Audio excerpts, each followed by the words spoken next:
మాట రాయబడిన మాట ఏంటి అంటే మీరు న్యాయాధిపతుల గ్రంథం చూసినప్పుడు 24వ వచనంలో 13వ అధ్యాయం 24వ వచనం చదవద్దు, కానీ నేను సమయాన్ని బట్టి ముందుకు వెళ్తున్నాను, దయచేసి గమనించండి. ఆ బాలుడు ఎదిగినప్పుడంట యెహోవా అతన్ని ఏం చేశాడు? ఆశీర్వదించాడు. అంటే ఈ రోజున మీరు ఈ పాంప్లెట్ అంటే ఈ మెచ్యూర్ ఫంక్షన్కి సంబంధించినటువంటి గ్రీటింగ్ ఆ కార్డు కొట్టేటప్పుడు అందరిని పిలిచేటప్పుడు ఏమంటారంటే, మీరు వచ్చి ఏం చేసి వెళ్ళాలి? మా బిడ్డని ఆశీర్వదించి వెళ్ళాలి. అందరు తల్లిదండ్రులు ఆశ, వివాహానికి వచ్చినా దేనికి వచ్చినా కూడా మీ బంధుమిత్రుల ఆశీస్సులతో ఉంటుంది. రెండోది, మీరు అందరు వచ్చిన వాళ్ళందరూ ఏం చేయాలి? ఆశీర్వదించాలి. తర్వాత అక్కడ పెడతారు, ఏదో ఒకటి పెడతారు, కాస్త బియ్యం కానీ కాస్త ఫ్లవర్స్ కానీ ఏర్పాటు చేసి మీరందరూ కూడా మా పిల్లల్ని ఏం చేసి వెళ్ళాలి? దీవించి వెళ్ళాలి. ఇది ఒక మంచి ఆలోచన. కానీ బిడ్డలు ఎదిగిన వారిని దేవుడు దీవించడం ప్రారంభిస్తాడట. ఎవరిని? ఎదిగిన వారిని. అంటే మనిషి ఎదిగితే దీవించబడ్డం, మనిషి ఎదిగితే దీవించబడ్డం. బైబిల్ చెబుతున్నటువంటి రీతిలో పిల్లలు ఎదగడం ప్రారంభించినప్పుడు వారు ఎదుగుతున్న క్రమాన్ని బట్టి దేవుడు వారిని దీవించడం ప్రారంభిస్తాడని చెప్పాడు. అంటే తల్లిదండ్రులైనటువంటి మన పిల్లలకు, యవన బిడ్డలకు, ఎదుగుతున్న పిల్లలకు దేవుని ఆశీర్వాదం కావాలని ఎదురు చూస్తున్న మనము వారు దేవునిలో ఎదగడాన్ని ఏం చేయాలి? మనం ప్రారంభింపజేయాలి. ఎప్పుడైతే దేవునిలో ఎదగడం మన పిల్లలను ప్రారంభింపజేస్తామో దేవుని బిడ్డలారా వారు దీవించబడతారని దేవుని యొక్క వాక్యం మనకు స్పష్టంగా తెలియజేస్తూ ఉంది. అప్పుడు అన్నాడు, శిశువు ఎదిగిన తర్వాత, ఆ బాలుడు ఎదిగిన తర్వాత దేవుడు ఆ వ్యక్తిని ఏం చేయడం ప్రారంభించాడు? ఆశీర్వదించడం ప్రారంభించాడు. దావీదుని మీరు గమనించండి. ఎదగడం అంటే మీకు ఒక మాట చెప్తున్నాను. సౌలు యొక్క జీవితాన్ని గమనిస్తే ఇశ్రాయేలు ప్రజలు సౌలు రాజుగా ఉన్నప్పుడు నిలబడడం చూసిన తర్వాత వాళ్ళందరూ అనుకున్నారంట, ఇలాంటి హైట్ ఉన్నటువంటి వ్యక్తి, ఇంత చక్కని హైట్ ఉన్నటువంటి వ్యక్తి, ఇంత చక్కగా ఉండేటువంటి వ్యక్తి ఇశ్రాయేలులో లేడనుకున్నారట. కానీ సౌలు ఎదిగినా కూడా ఏమవలేదు? ఆశీర్వాదము పొందుకోలేదు. దావీదుని చూస్తే అసలుకి రాజుగా కానీ ఏ విధంగా కానీ ప్రయోజనకరంగాను చూడడానికి కానీ ఉపయోగకరంగా లేడట. దావీదు పెద్దగా ఎదగలేదు, చాలా తక్కువ స్థితిలో ఉన్నాడు. తన తల్లిదండ్రుల పోలికలను బట్టో లేకపోతే తన కుటుంబంలో ఉన్న పరిస్థితిని బట్టో ఎత్తు చాలా తక్కువగానే పుట్టేటప్పుడు. కానీ దావీదు గురించి రాయబడింది, తరతరాలకు దావీదు సింహాసనాన్ని దేవుడు ఏం చేశాడు? ఆశీర్వదించాడు. దేవునికి స్తోత్రం. కారణాలు ఏంటంటే దేవుని దయలో ఎదగడం దావీదు ప్రారంభించాడు. దేవుని దయలో ఎదిగినటువంటి వారిని, దేవుని దగ్గర ఎదిగినటువంటి వారిని దేవుడు వారిని ఆశీర్వదిస్తాడు.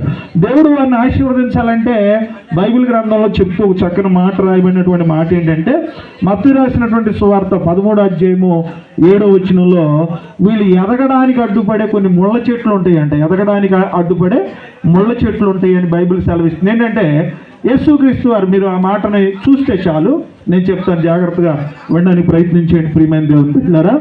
యేసుక్రీస్తు వారు ఒక విత్తనాల ఉపమానం గురించి చెప్పడం ప్రారంభించారు. విత్తనాలు ఏంటంటే యేసుక్రీస్తు వారు అనుకుంటున్నాడట, ఆయన యేసుక్రీస్తు వారు చెప్తున్నాడు, ఒక వ్యవసాయకుడు లేకపోతే విత్తనాలు విత్తే ఆయన మంచి విత్తనాలు విత్తాలని లేకపోతే మంచి నేలన విత్తనాలు విత్తాలని ప్రయత్నం చేస్తున్నాడట. ఈ మంచి నేలన విత్తనాలు విత్తితే ఆ మొక్కలను ఎదగకుండా ఇంకొక మొక్క ఏం చేస్తుందంట? ముళ్ళ మొక్క. అది ఎదిగి పాడు చేస్తుంది. మీరు గమనించండి, మొక్కల్లో ముళ్ళ మొక్క, రెండోది మొక్కల్లో మంచి మొక్క ఉంటుంది. ఒకే మనిషిలో 2-3 రకాలైనటువంటి మనస్తత్వాలు ఉంటాయి. మంచి అతనిలో పెరుగుతున్న కొందికి అతను దీవించబడతాడు. అతనిలో ఉన్న వేరొక పర్సనాలిటీలు కనుక బయటకు వస్తూ ఉంటుంటే అతను దీవించబడడం కంటే కూడా అతనిలో ఉన్న ఒక్కొక్క ముళ్ళు తన జీవితాన్ని ఏం చేస్తుంది? ఎదగకుండా చేసిద్ది. మీరు గమనించండి, మనిషిలో ఎన్నో రకాలైనటువంటి అప్పుడే కోపం ఉంటుంది, అప్పుడే ఏడుపు ఉంటుంది, అప్పుడే సంతోషం ఉంటుంది, అప్పుడే ఉంటుంది ఆనందం ఉంటుంది. మనిషి జీవితంలో రకరకాలు ఉంటాయి. మనిషి జీవితంలో ఎదగపోవడానికి కూడా కొన్ని ముళ్ళు ఉంటాయి అన్నమాట. ఆ ముళ్ళు కనుక మనిషిని ఏం చేస్తాయి అంటే తన ముళ్ళే తను ఏం చేస్తాయి? పాడు చేస్తాయి. ఈ మధ్యన చనిపోయినటువంటి రతన్ టాటా గారు ఒక గొప్ప ముఖ్యమైనటువంటి ఆయన మంచి వ్యాపార సామ్రాజ్యాన్ని మంచి స్థితిలో ఉన్నాడు. ఆయన చెప్పిన ఒక చక్కని మాట ఏంటంటే, ఇనుముని ఎవరో నాశనం చేయలేరట, దానికి పట్టిన తుప్పే ఇనుముని ఏం చేస్తుంది, నాశనము చేసింది. యవన వయసులో వారు ప్రవర్తించే ప్రవర్తన వారిని దీవెనకరంగా తీసుకెళ్ళడానికి అవకాశం ఉంటుంది. యవన వయసులో మూర్ఖత్వంగానో లేకపోతే ఇంకా వ్యతిరేకంగానో లోబడని స్థితిలోనో లేకపోతే ఇబ్బందికరమైనటువంటి పరిస్థితుల్లోనో వారు జీవించినట్లయితే వారు ఎదగలేకుండా వారి యొక్క బలహీనతలే వారిని బలహీనపరిచేటువంటి పరిస్థితులు ఉంటాయని బైబిల్ గ్రంథం చాలా స్పష్టంగా మనకి తెలియజేస్తుంది. కాబట్టి యవనస్తుల్లో చిన్న చిన్నవి ఉంటాయి. అందుకే అంటాడు బైబిల్ గ్రంథంలో, యెషయా గ్రంథంలో రాయబడింది, యవనస్తులు తప్పక త్రొట్టిల్లి పోతారు. అంటే వారు బలహీనమైనటువంటి పరిస్థితులు ఉంటాయి, తెలిసి తెలియని నిర్ణయాలు, అలవాటులు, కొన్ని పద్ధతులు, ఆలోచనలు, కొన్ని ఆశలు, తలంపులు ఉంటాయి. ఆ టైంలో పిల్లలను, యవనస్తులను మనం గమనించి ఆ ముళ్ళను ఏం చేస్తామంటే, చూడండి, పిల్లలకు కానీ మనకు కానీ షట్టకు కానీ ముళ్ళుంటే ఎలా తీసుకుంటాం మనం మెల్లిమెల్లిగా ఒక్కొక్క ముళ్ళుని పెద్దవారైన మనం వాళ్ళలో ఉన్న కోపము, తెలియని తనము, లేకపోతే కొన్ని బలహీనతలు, కొన్ని తెంగరతనం అనుకోండి, ఏదైనా కూడా తల్లిదండ్రులకు ఎప్పటికప్పుడు వాటిని ఏం చేస్తూ ఉండాలి, మనం సరి చేస్తూ ఉండాలి. దేవుని స్తోత్రం. ఎప్పుడైతే సరి చేస్తారో వారు ఏమంటారు, అందుకే మీరు గమనిస్తే పేతురు రాసిన పత్రికలు అంటాడు, చిన్నలారా మీరు పెద్దలకు లోబడండి, దీన మనసు కలిగి ఉండండి, మీ బిడ్డలు దీవించబడతారంటాడు. చిన్న వయసు నుంచి పిల్లల్ని ఏం చేయాలి, మనం దీనత్వంలోనూ దేవుని ఉద్దేశంలో పెంచాలి. అపోస్తలుడైన పౌలు తిమోతితో రాస్తూ అంటాడు, కొన్ని ముళ్ళు ఉంటాయి నీలో, కొన్ని ముళ్ళు ఉంటాయి. నీ యవనమును బట్టి ఎవరు నిన్ను తృణీకరించుకోకుండా నీ మాట, నీ ఆలోచన, నీ తలంపు, నీ ప్రవర్తన, నీ విశ్వాసంలో మనుషులకు ఎలా ఉండాలట, మనం మాదిరికరంగా ఉండాలి. ఎట్లాంటి వాళ్ళకి మాదిరికరం ఎలా ఉంటుందో తెలుసండి. ఇప్పుడు ఈ పాప మెచ్యూర్ అయింది కాబట్టి సరిపోయింది. మెచ్యూర్ అవనాన్ని తీసుకొచ్చామనుకోండి, నెక్స్ట్ అయిన తర్వాత చెప్తారు. ఈ వాక్యాలు గుర్తుండే వీళ్ళకి, ఆవిడ వేసుకున్న డ్రెస్సు, ఆ ఫోటో స్టూట్ ఏదైతే పెట్టారో అయ్యి, లేకపోతే బట్టలు ఏం చేశారో, భోజనాలు ఏం పెట్టారో, ఎన్ని రకాలు జరిగినాయో, ఈ మధ్యన మళ్ళీ వీళ్ళకి రకరకాల రాత్రి ఒకటి చేశారు అక్కడ దేవుని కృపను బట్టి. దేవుని స్తోత్రం. ఏంటంటే పిల్లలు కానీ కుటుంబం కానీ ఆ విషయాలన్నీ మంచియే, కానీ ధ్యాస పెట్టాల్సిన వాటి మీద ధ్యాస పెట్టుకోకుండా చాలా విషయాల మీద ఈ లోకం ఏం చేస్తుంది, ధ్యాస పెడుతూ ఉంది దేవుని బిడ్డలారా. కాబట్టి చాలామంది యవనస్తులు మనం గమనిస్తూ ఉంటే వారి జీవితంలో తీసుకోకూడని నిర్ణయాలు, ఆలోచించకూడని ఆలోచనలు, లేకపోతే సరైన మార్గంలో నడవలేనటువంటి పరిస్థితుల్లో వారు నడుస్తూ ఉన్నారు. వాళ్ళల్లో ఉన్న ముళ్ళు, లేకపోతే దేవునికి విరుద్ధకరమైన, వారి అభివృద్ధికి విరుద్ధకరమైన వాటిని మనమే మెల్లిమెల్లిగా తీస్తూ వారిని సరైన మార్గంలో పెంచాలని బైబిల్ చాలా స్పష్టంగా మనకి తెలియజేస్తుంది. దీనిలో ఇంకొక మాట, రాయబడిన మాట ఏంటంటే, బైబిల్ గ్రంథంలో నాకు కూడా సమయం అయింది కాబట్టి ఇంకొక 2-3 మాటలు నేను తెలియజేసి వెళ్తున్నా. ఇక్కడ 1 సమూయేలు గ్రంథం 2:26 వచనంలో సమూయేలు ఎదుగుతున్నాడట. ఎవరి దగ్గర ఎదుగుతాం ప్రారంభించాడంటే, మనుషుల దయ, దేవుని దయ. దేవునికి స్తోత్రం. మనుషుల దయ, దేవుని దయ. మనుషులు అనేటప్పటికి మీరు గమనించండి, మా ఆలోచనలో మేము చెప్తాం సేవకులు అని చెప్తాం, లేకపోతే తల్లిదండ్రులు అని చెప్తాం, తాతయ్య నానమ్మ అని చెప్తాం, మేము చెప్తాం, పెద్దలు అని చెప్తాం, టీచర్స్ అని చెప్తాం. మనుషుల దయ మన పిల్లలకి నేటి సమాజంలో చాలా ప్రాముఖ్యమైనది. దేవునికి స్తోత్రం. పిల్లల్ని చాలామంది తల్లిదండ్రులు ఎలా పెంచుతున్నారంటే ఈ దినాల్లో సమాజంతో కానీ సొసైటీతో కానీ సంబంధం లేకుండా నన్ను గౌరవిస్తే చాలు, నన్ను పట్టించుకుంటే చాలు, లేకపోతే మా మాట వింటే చాలు అనే సమాజాన్ని మనం గమనిస్తున్నాం. మన పిల్లల్ని ఎప్పుడైనా ఎలా పెంచాలి అంటే, ప్రతి మనిషిని దయ మన పిల్లలకు కావాలి. దేవునికి స్తోత్రం. ప్రతి మనిషిని దయ మన పిల్లలకు కావాలి. దేవుని బిడ్డలారా, తల్లిదండ్రులను, ఉపాధ్యాయులను, పెద్దవారిని, ప్రతి ఒక్కరిని కూడా గౌరవించాలి. మన పిల్లల్ని ఎవరైనా కోపడుతున్నా, మన పిల్లల్ని ఎవరైనా ఇసుక్కుంటున్నా, మన పిల్లల ప్రవర్తన బట్టి వారెవరైనా మాట్లాడకూడని మాటలు మాట్లాడుతున్నా, అది మన పిల్లలకి ఆశీర్వాదకరము కాదు. దేవుని బిడ్డ, దేవుడు ఎంత ముఖ్యమో అదే దేవుడు చెప్తున్నాడు, ఈ లోకంలో ఉన్న ప్రతి మనిషిని కూడా నువ్వేం చేయాలి, గౌరవించాలి. నీ పిల్లలు పెద్దలు పెంచేవారుగా చేయాలి అంటున్నాడు. మన పిల్లలు దేవుని బిడ్డలారు కొంతమంది ఉంటారు, అంటే పురుషులు అనుకోండి, మమ్మ మా నాన్న గౌరవించి అనేవాళ్ళు చెప్పేవాళ్ళు కొంతమంది ఉంటారు. ఆడవాళ్ళు అయితే మా నాన్న పట్టించుకొని నేర్పేవాళ్ళు ఉంటారు. తల్లిదండ్రులుగా ఇరు కుటుంబాలు కూడా పిల్లల్ని గౌరవించే స్థితిలో మనం పెంచేవారుగా మనం ఉండాలి. మనుషుల్ని తృణీకరించే స్థితిలో, మనుషులను లేకపోతే అగౌరవపరిచే స్థితిలో మన పిల్లల యొక్క ప్రవర్తన ఉండకోకుండా ఉండే విధంగా ఉండాలని బైబిల్ మనకు చాలా స్పష్టంగా తెలియజేస్తుంది. అందుకే అన్నాడు, మనుషుల దయ, దేవుని దయ. మా ఇశ్రాయేల్ గారి దయ ఉందనుకోండి, 2 మంచాలు అమ్మేసి అయినా సరే మొత్తానికి ఎంతో కొంత తీసుకొచ్చి ఇస్తాడు ఆయన. దేవుని స్తోత్రం. అంటే పెద్దవారి యొక్క దయ ఉండాలి, పెద్దవారి యొక్క దయ ఉండాలి. నానమ్మ, అమ్మమ్మ, తాతయ్య, ఇటు ఎవరి యొక్క వారినైనా సరే మనం గౌరవించే స్థితిలో, లేకపోతే వారిని ప్రేమించేటువంటి స్థితిలో పిల్లల్ని పెంచే విధంగా మనం ఉండాలి. ఇంకొక మాట చెప్పి నేను ముగించేస్తాను. లూకా రాసిన సువార్త 1:80 దేవుని బిడ్డలారా, శిశువు ఎదిగి ఆత్మయందు బలము పొంది అని రాయబడింది. దేవుని స్తోత్రం. పిల్లలు దేని యందు ఎదగాలంటే అండి, ఆత్మయందు ఎదగాలి. అంటే పిల్లలు బలంగా కనబడితే ఎవరైనా చాలా సంతోషిస్తాం పిల్లలు బాగున్నారని. దేవుని సన్నిధిలో పిల్లలు బలంగా పెరగడం మనకి అవసరం. దేవుని బిడ్డలారా, దేవుని సన్నిధిలో పాటల్లో, ప్రార్థనలో, వాక్య పరిచయంలో అందుకంటాడు, యవనస్తులు దేని చేత తమ నడతను ఎవరి పిల్లలకి మనం ఏం చెప్పవసరంలా, వారిని గనక మందిరంలో మనం పెంచగలిగితే. దేవుని స్తోత్రం. దేవుని సన్నిధిలో మన పిల్లల్ని పెంచామంటే వాళ్ళు అంటున్నాడు, మనం వారిని కాపాడాల్సిన అవసరం లేదు, వారి గురించి భయపడాల్సిన అవసరం లేదు. మన పిల్లలు ఎక్కడికి వెళ్ళినా మళ్ళీ ఎలా వెళ్తారో, ఎలాగ వెళ్ళారో అలాగే వస్తారు. అందుకన్నాడు, శిశువు ఎదిగి ఆత్మయందు బలపరచబడి. మంచి ఏదో వాళ్ళకి అర్థమైపోద్ది, చెడేదో వాళ్ళకి అర్థమైపోద్ది, వారికి నష్టం ఏదో వచ్చిద్దో, వారికి ఇబ్బంది ఏదో వచ్చిద్దో, ఎవరితో మాట్లాడితే నష్టమో, ఎవరితో మాట్లాడితే మేలో, ఎవరితో మాట్లాడకూడదు, ఎవరితో ఎంతవరకు మాట్లాడాలో వారికి అర్థమైంది. అందుకే బైబిల్ చెబుతుంది, శిశువుని మీరు పెంచాలి. ఎక్కడ పెంచాలి? దేవుని ఆత్మయందు వారిని బలపరచాలని అంటున్నాడు. క్రీస్తునందు దేవుని బిడ్డలారా, లోకంలో పరిస్థితులు చాలా రకరకాలుగా ఉన్నటువంటి వార్తలు వింటున్నాం. ఎవరు ఎలాగున్నా మన పిల్లల్ని విధేయతగా, ఆశీర్వదించబడిన విధంగా, మన పిల్లల గురించి నలుగురు చెప్పే విధంగా, రెండోది మన పిల్లలు దీవెనకరంగా ఉండే విధంగా, మన పిల్లలు దీవించబడే విధంగా ఉండేటట్టు.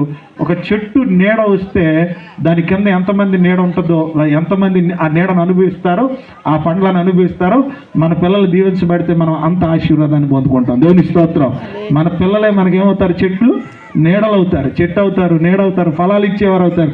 ఒక మంచి ఉద్యోగంలో ఉందనుకోండి పవిత్ర, మంచి ఉద్యోగంలో ఉందనుకోండి పవిత్ర, వాళ్ళ నాన్న కష్టపడి ఫంక్షన్ చేసేయడం చక్కగా 4 మొన్న చిన్న మాట చెప్పాలి, ప్రీ వెడ్డింగ్ దాన్ని ఏమంటారమ్మా, ఫోటో షూట్ ఒకటి జరుగుతుంది. ఏంటనేది ప్రీ షూట్ ఒకటి జరుగుతూ ఉందంటే సురేష్ గారికి చెప్పారు, మీరు రారా అని. నేను అక్కడ వెళ్తే దాని డబ్బులు ఇక్కడ ఎవరు ఇస్తారంటున్నాడు. దేవుని స్తోత్రం. అక్కడ ఆయన పంపించి ఇక్కడ ఆయన కష్టపడ్డాడు.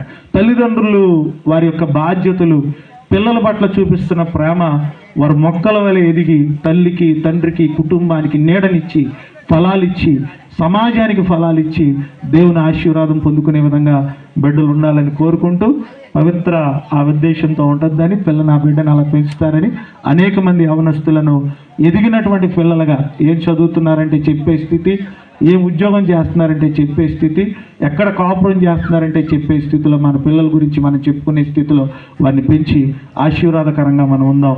ఈ కొద్ది మాటలు దేవుడు మన వినికిడిలో దీవించునుగాక. ఆమె ఏమంటే ఓకేనా? ఓకే.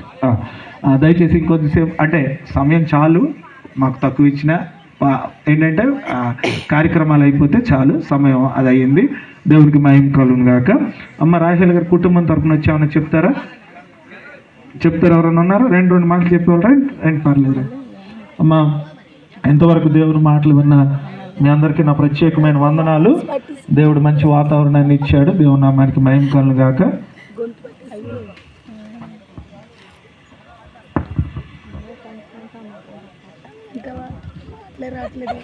హల్లెలూయా. సమయం ఇచ్చిన పాస్టర్ గారికి వందనాలు, కూడి వచ్చిన సంఘానికి అందరికీ మా వందనాలు. పిలిచిన ప్రకారంగా ప్రతి ఒక్కరు సంఘస్థులు వచ్చినందుకు వారికి కృతజ్ఞతాస్తుతులు చెల్లించుకుంటున్నాను. దేవుడికి వేలాది వందనాలు, స్తుతులు, స్తోత్రాలు చెల్లించుకుంటున్నాను.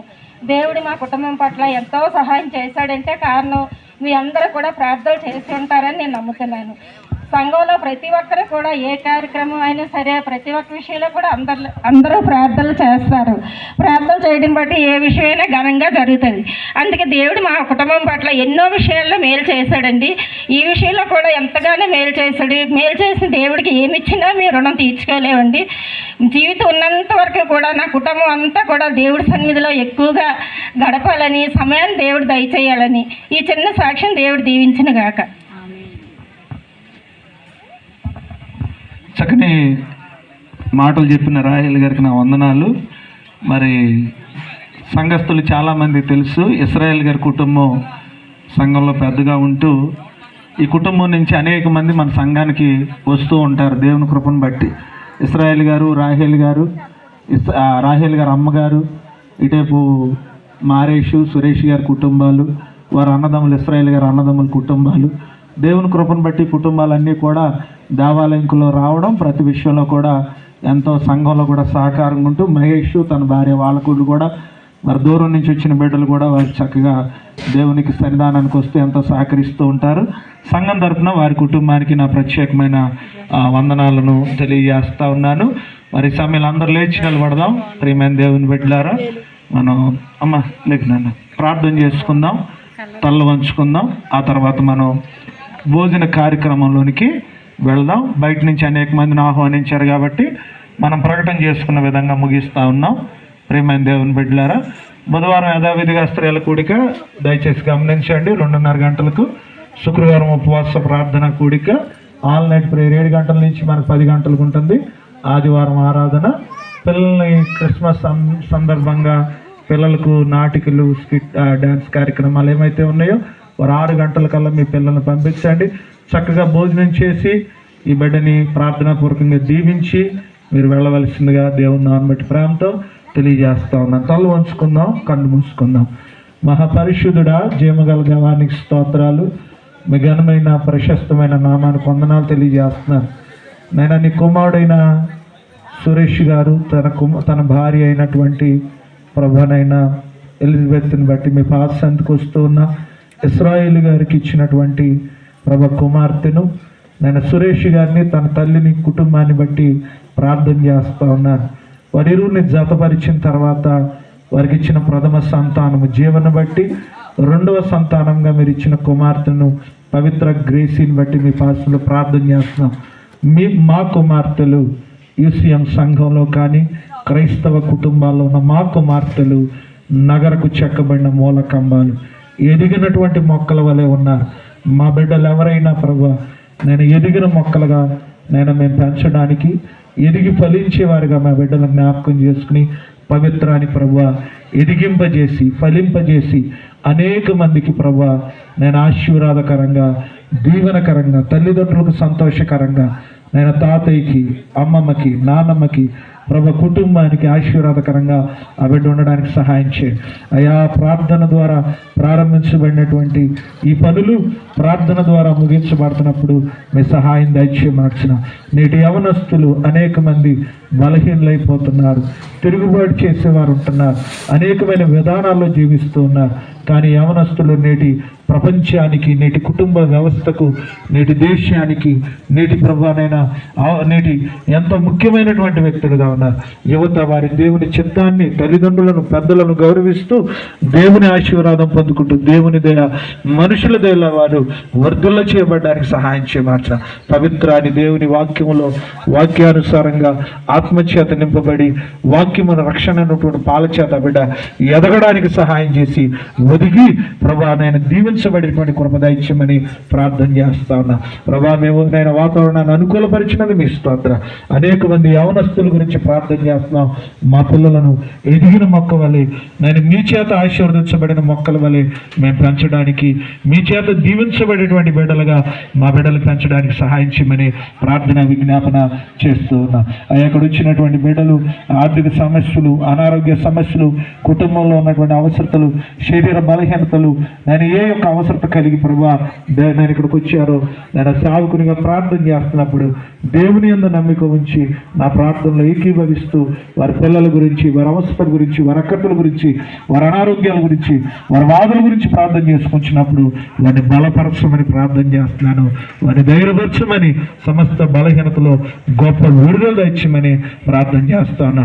అయా ఏర్పాటు చేయబడిన భోజన పదార్థాలు గ్రామస్తులు, పెద్దలు సహకరిస్తున్నప్పుడు అందరూ కూడా భోజనం చేసి ఆ బిడ్డని దీవించి, దూర ప్రాంతాల నుంచి వారి కుటుంబంకి వచ్చిన బిడ్డలు నేను తిని ప్రభా సంతృప్తి కలిగి సంతోషించి నేను తిరిగి వారి యొక్క స్వస్థలాలకు వెళ్ళేంత వరకు మీ సన్నిధి దయచేయండి.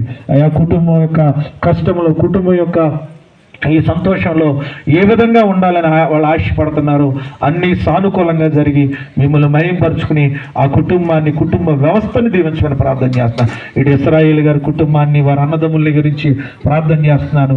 రాహేల్ గారి గురించి, వారి తల్లి గురించి, వారి అన్నదమ్ముల గురించి ప్రార్థన చేస్తున్నాను. ముఖ్యంగా మారేష్ కుటుంబం కానీ, మహేష్ కుటుంబం కానీ, సురేష్ గారి కుటుంబం కానీ, నీ కుమార్తె సంధ్య కుటుంబాలు కానీ, ఇంకెవరైతే అన్నదమ్ములైనటువంటి వారు ఉన్నారో వారు పేరు పేరున కుటుంబాల గురించి ప్రార్థన చేస్తున్నారు. నాకు ఈ కూడికను ఏర్పాటు చేసుకున్న ముఖ్యంగా సురేష్ గారిని, తన భార్యను, తన కుమారుణ్ణి, తన యొక్క కుమార్తెను మీరు దీవించి మనం ఆశీర్వదించమని ప్రార్థన చేస్తున్నాం. ప్రారంభం నుంచి ఇప్పుడు ఒక మాతో ఉన్నందుకు వాక్యం ద్వారా, పాటల ద్వారా, ఈ మాటల ద్వారా మిమ్మల్ని మహిమపరుచుకుని బిడ్డని దీవించారని, వచ్చిన వారిని ఆశీర్వదించారని నమ్ముతూ నేను సమస్త మహిమ, ఘనత, ప్రభావాలు మీకు చెల్లిస్తూ ఈ ప్రార్థన ఆ బిడ్డకి దీవెన, ఇక్కడున్న వారికి ఆశీర్వాదకరంగా ఉంచమని యేసు నామమున అడుగుచున్నాము తండ్రి, ఆమేన్. పరలోకమందున్న మా తండ్రి, మీ నామం పరిశుద్ధపరచబడిన గాక, మీ రాజ్యం వచ్చును గాక, మీ చిత్తం పరలోకమందు నెరవేరినట్లు భూమి అందు నెరవేరిన గాక. మాకు కాల్సిన అన్ని ఆహారం నేడు మాకు దయచేయము. మెడల అపరాధం చేసిన వారిని క్షమించిన ప్రకారం మా అపరాధం క్షమించము. మమ్మల్ని శోధనలో తక్కిడిని తప్పించండి. ఏలైనగా రాజ్యము, శక్తి, మహిమ నిరంతరం మీరే ఉన్నారు తండ్రి, ఆమేన్.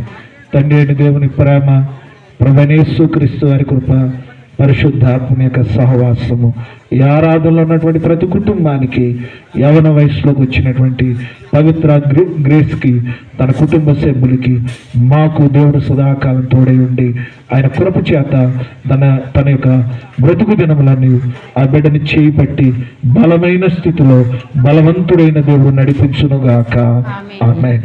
తండ్రి, కుమార, శుద్ధాత్మకును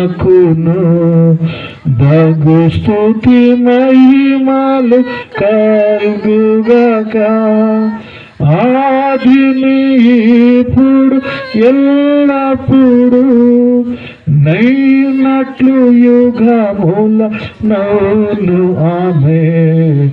తండ్రి, కుమార, శుద్ధాత్మకును దగు స్తుతి మహిమలు కలుగుగాక, ఆమేన్. అందరికీ వందనాలమ్మా. ఒకవేళ దీవించి వెళ్ళినా దీవించాలండి, లేకపోతే భోజన కార్యక్రమంలో కన్నా